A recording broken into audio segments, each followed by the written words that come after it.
what we're trying to get at here is, if you go into the store to buy a thinset, and you see a bag of thinset that's $5, and you've got some glass tile to set, probably not a good idea to buy that bag of thinset. It's better to move up to something that's a little more capable, or am I wrong? No.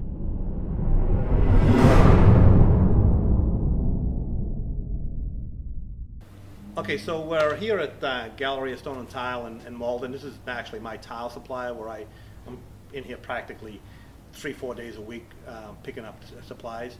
And they're having an NTCA event with Mark Heinlein. And why don't you introduce yourself, Mark? Hi, I'm Mark Heinlein. I'm the training director for the National Tile Contractors Association, and I travel the country doing training events based on tile industry standards. And Sal, a good friend of mine and a fantastic tile contractor, knows these standards very well. So if Mark is one of the most knowledgeable people with regards to NTCA standards, ANSI standards around. He trains people, he holds these training events, and it's surprising how many people really are setting tile and don't really know what they're doing. Again, or it's not fastened properly, and we've got to struggle with getting our tile on that substrate. But anyway, today we're here, we're going to talk about thinset, and because you can buy thinset at a box store, you can pay $5 a bag, or you can pay $50 a bag.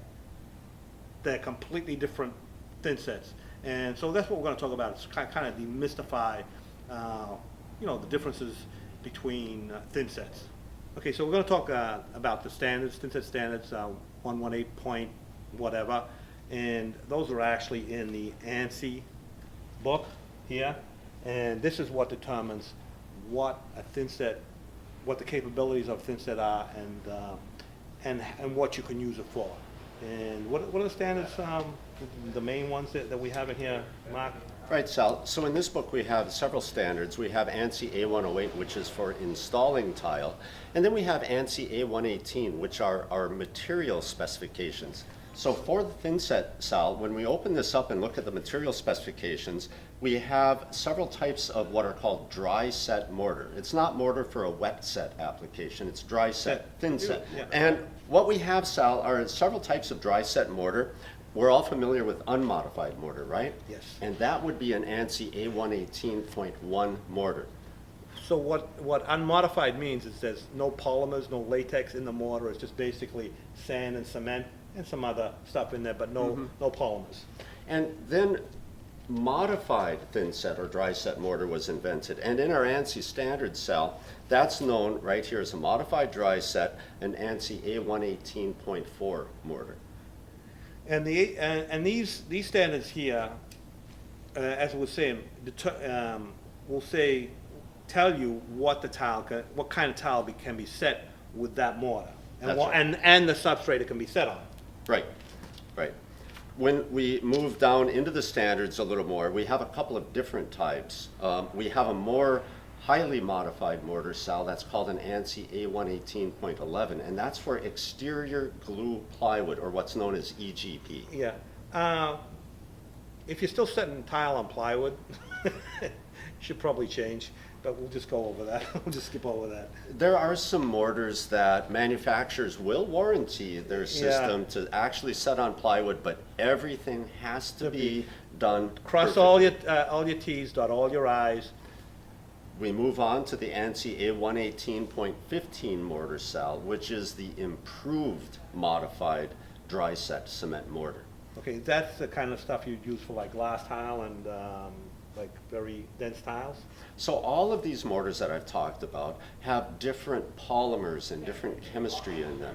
ANSI A118.15 has a lot of different polymers and different chemical makeup for the type of tile that you're going to install, whether it's glass or maybe a large and heavy tile, might have something called a T appended to the end. Thixotropic. That's right, thixotropic, Yeah. right? So that what that means is when you set the tile, it doesn't slump, it doesn't sag, it'll hold the tile up. That's right, exactly. Now, Yeah. you might not use that tile for a really small mosaic tile. Yeah, no, that you mortar, wouldn't I use, mean. yeah, that thin set, that mortar. I've been very privileged and fortunate that when I go around the country, I get to meet with some of the physicists and engineers and chemical engineers that design this stuff. And one of the things that they tell me is, Mark, when you're in front of your audiences, here's what I want you to say to them.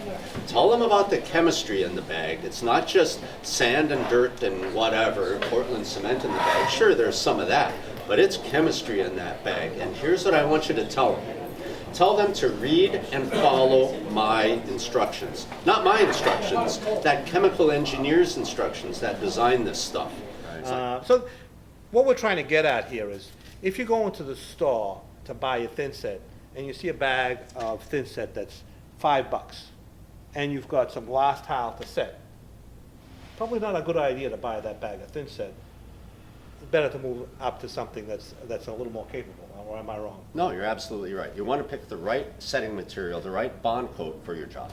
And that also goes, that's the tiles themselves, because there's porcelain tiles, there's vitreous tiles, there's ceramic tiles, and that has to do with the water absorption of the tile.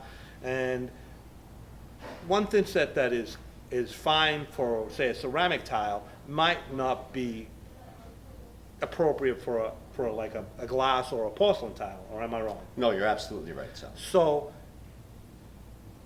the thing that we're trying to get at here is, when you're choosing a Thinset, pick the Thinset that's correct for the tile and the substrate you're using. But let's take a look at some of these bags, and the standards are actually on the bags. That's right. So let's take a look at those. So how do we know what Thinset we have in the bag?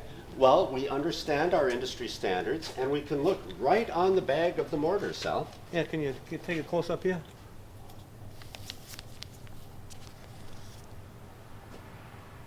So this is an unmodified Thinset, so this has no polymers. And what else do we have here? We got, this is a modified Thinset. Where was the standard on here? Did we? Right here, right Sal. here, right there.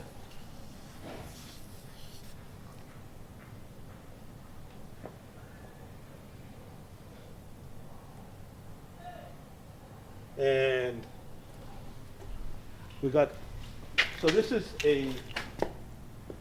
what was this one? This was 118.4, and this is a higher polymer, this is a higher grade Thinset, and it's gonna be hard. Why don't you just read that, Mark? So this one would be an ANSI A118.15 mortar, Sal, the improved modified dry set. So this has more and better polymers in it. Right. And so this is another unmodified. So different manufacturers have different Thinsets for different applications. What do we got here? We got more uncoupling. Oh, this is actually, this one here is actually Thixotropic. Does it have the T on here? Or not? This is a no sag. Does it have the T? Not seeing it on this one, Yeah, but that but- doesn't mean it's not. What I would do in this case, I would check with my technical representative Yeah, for a this lot manufacturer. of times you can even check it online. You just type in 3-in-1, Tech 3-in-1. A lot of times you can find a PDF that describes exactly what's in the bag and what it's used for. That's right, and you know what that's called, Sal? It's called a TDS, a technical data sheet. There you go. Very useful So device. they're usually pretty easy to find. Just go into Google and type it in, and usually you can find it. And we've got some full flex here. We've got some more super flex. So there's all different kinds of Thinsets that you can use. And like I said, the most important thing is get the right Thinset for the installation you're doing. So we're going to be going into the Mark's going to be hosting. Is that what you say? Hosting or no? Not hosting. Presenting.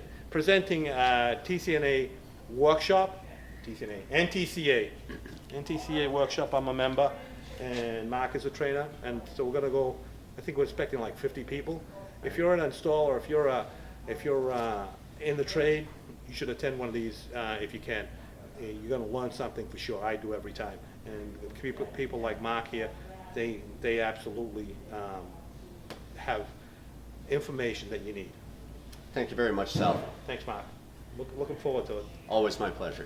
It's got some brackets in there or something, and it's causing that substrate to bend out or bow back in, or it's not fastened properly, and we've got to struggle with getting our tile on that substrate. And when we're struggling with that unflat substrate, our tile isn't going to lie. It's not going to lie flat. It's going to tell the truth and show the lippage that's caused by not being set on a flat substrate.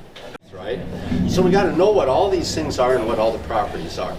And I've been very privileged and fortunate that when I go around the country, I get to meet with some of the physicists and engineers and chemical engineers that design this stuff. And one of the things that they tell me is, Mark, when you're in front of your audiences, here's what I want you to say to them. Tell them about the chemistry in the bag. It's not just sand and dirt and whatever, Portland cement in the bag. Sure, there's some of that, but it's chemistry in that bag. And here's what I want you to tell them. Tell them to read and follow my instructions. Not my instructions, that chemical engineer's instructions that design this stuff. So like Stephen pointed out, you guys can probably see, I circled some of those instructions on this particular bag. And you know what I circled there? I circled how much water we mix this stuff with.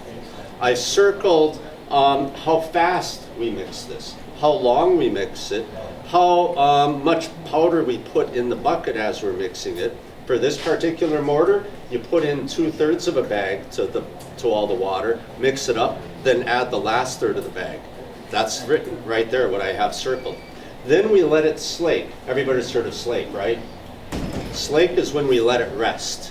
We let all of that water hydrate into the powder. It goes into the powder, and that's where all the chemistry starts happening, right? And then after it's done slaking, for this particular one, like 10 minutes, then we go in and mix it up again. And when we mix it up, we're busting it all up, busting all those crystals up, and then they grow together again and they've multiplied, and now we've got that chemistry in a bag at work for us to do our job. Yeah, that'd be awesome. So go ahead and feed that into the substrate. I'm gonna get rid of this cell. I'm gonna set that back there if you need it. Okay, so you saw him key that mortar into the substrate, and now what he's using is proper troweling technique, straight line troweling. He's holding his trowel at a correct angle. Can you show us the angle that we're supposed to hold the trowel at? Right there. Anybody know what that angle is? 45 angle. Every one of those gauges over there is designed to work at a 45-degree angle. So Stephen has that troweled out, is very consistent. He held his trowel at a consistent 45-degree angle, and now I'd like you to set one of these tiles, and just go ahead and set it in the typical fashion. Okay, now pull that guy up, let's see how we did. Let's lift that up and show the people. All right guys, now how much coverage do I need in a dry area? 65%. Yeah, 80%. 80% in a dry area. How much in a wet area? 95. 95, that's right. So I'm going to estimate I've got maybe 60 on this guy right here. So I saw Stephen did an interesting thing because he is a professional, excellent tile contractor. He couldn't resist not doing this for me. Do one in the typical fashion.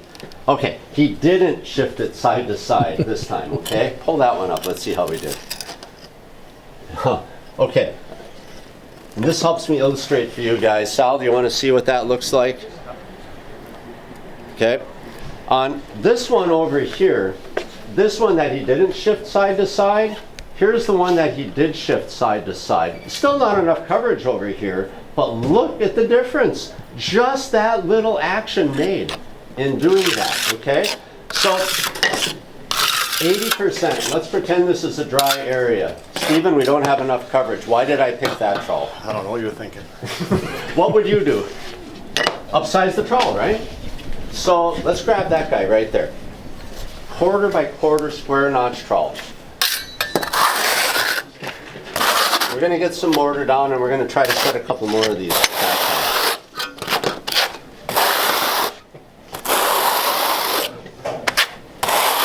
What trowel would you guys normally set? 1/4 inch, just like he's doing now? All right. Here you go, my friend. Okay, straight down now one, that's shift one side to side. I want to point something out. Can everybody see what he's doing there? Could everybody, I want you to watch closely. He's going to set another one and shift it side to side. And go super slow. Press it down. He's going to shift it a full width of that trowel mark to collapse it, back to the center line, then back a full width of the trowel mark, and then back to center, right? So that pretty much a 1/2 inch altogether. Okay, lift those up. Now, which one is this? That's the one I just set. Okay, so we got great coverage with this mortar. This one, he didn't shift it side to side. All right. Obviously, we're going to have super coverage there, right? Okay, we got great coverage on this. Okay, go ahead and pull that guy up. So we got this nailed. We figured out what trowel that we need to use to set these 4 1/4. But we're going to jump up to a 12 by 12. Grab a 12 by 12. And I'm going to show them while you trowel on some more quarter. Remember that NTCA lab test they did for us? Typical 12 by 12 tile. This is an everyday 12 by 12 tile. Right? Nice and flat, very common lugs. It's a porcelain tile. And we're going to go ahead and set that. See how we do. Is that what you guys would use? Quarter notch trowel for this 12 by 12? No. No? Okay. Go ahead and shift it side to side. We've already proven that shifting it side to side is absolutely necessary. Let's see what sort of coverage we get. All right. 80%, 90%. Connie, you got what you need there, Sal? You need to take a look at that. We don't have even close to 80 or 95% here. So I don't know what trowel you guys are using, but we're going to get there because what we're doing is going through the process to determine the right size trowel. And what do you want to upgrade to next? What would you guys upgrade to? 1/2 by 1/2. 1/2 by 1/2? He would go big. This guy over here is saying 1/4 by 3/8. Steven, what do you think? Which one are you pointing at, Jimmy? Come on, Jimmy. Jimmy's pointing at the 1/4 by 1/2 U-notch. Let's give that a go. So that's a cool trowel. You guys familiar with that? 1/4 by 1/2 U-notch. Perhaps it's a little bit easier. And while he's doing that, I want you to look at this. And can you see this stripe running from top to bottom of that tile? How wide is that stripe? Take a wild guess. Oh yeah, 1/4 inch. Right? That uncollapsed ridge there. How long is that uncollapsed ridge from my finger to my finger? 12 inches. So I can figure out, I can do the math. In this one stripe right there, how many square inches of uncovered tile do I have? 1/4 inch by 12 inches long gives me 3 square inches. Now, I know that I could count up all of these, multiply them, do the math like I just did, figure out how much coverage I don't have, and then I could figure out the total of this tile, which is 12 by 12, which is 144 square inches, do the math, and I can figure out the exact percentage of coverage that I have. So we can do that on any given tile, just by looking at it that way. So, 1/4 by 1/2 U-notch.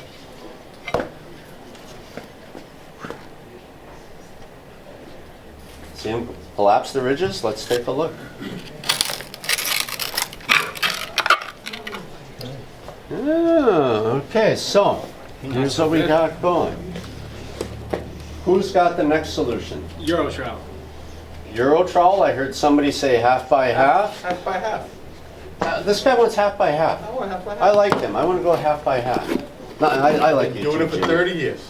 30 years. 1/2 by 1/2. He's been killing it. 30 years.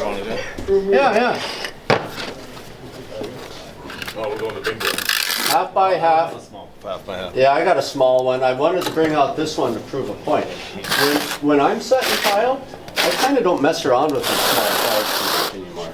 I get the longer trowel. Like this guy. I think this is an 18. Typically they're 16s. That's a 16? Yeah, okay. All right.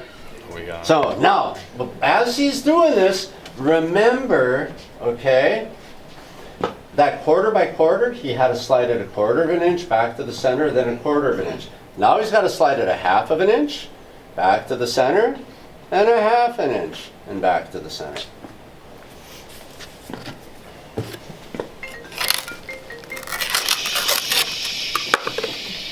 Hey, we got pretty good coverage there. All right, half by half did it. Do you shift your tile that far when you collapse those ridges? Either I shift it or I skim the back of them. So he skims the back of them. Okay. What, back buttering, is that what you call that around here? Okay. So he said, you said something. He said either he shifts it or he back butters. Could we try another one, Stephen, without shifting it and with only back buttering on this Well, half? not back of them, I skim the back of them. The same thing. Okay. Same thing. Then key it into the back of the top. Yeah. Okay. Fresh mortar. Stephen's going to key it in.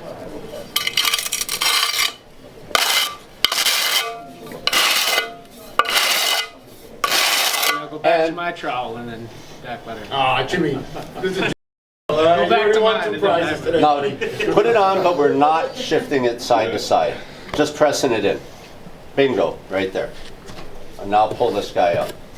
This is what you said. Yeah. Okay. Now, what I want to point out here is... Yeah, I know. Not Yeah. The ridges aren't collapsed. Now, mosaics in the house. we're using some pretty excellent mortar here, guys. But here's what we're seeing. Can anybody see the difference? Right? So what would happen under this one here is we're going to have some open air lines from not collapsing those ridges. Back buttered, not shifted. Not back buttered and shifted. Where did I just save time and get better coverage? I'm not saying that I'm not a proponent of not back buttering or not keying it into the tile, but this one we didn't back butter and we shifted it in a straight line, right? Troweled in a straight line. Look at the difference. I saved time by doing it this way, and I got great coverage as well. So that's what we're illustrating here is great technique. Let's jack it up to, thank you, sir, 12 by 24. You got a 12 by 24 for us?